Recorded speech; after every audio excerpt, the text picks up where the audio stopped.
Egy mérnök számára az, hogy az űriparban dolgozhat, ez szerintem egy rendkívüli motiváció. Az iparági sztenderdek sem feltétlenül úgy állnak rendelkezésre, mint akár egy autóipari, vagy akár másik elektronikai gyártási projektben. Arra vagyok a legbüszkébb, hogy innovatívan mertünk gondolkodni. Van egy csomó nagyszerű mérnökünk. Eszközkészletben, facilitásokban is kiemelkedőek vagyunk.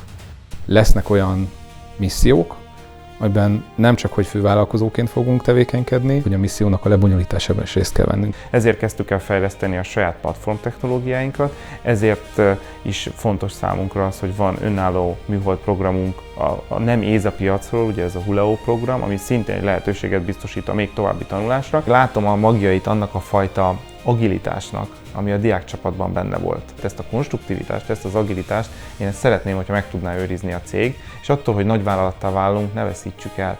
Legyünk továbbra is az a konstruktív kis csapat, aki egykoron egy rakétakísérletet csinált meg, és bármilyen problémával szembeszállt, ha szükséges volt, és a végeredmény tökéletesen működött.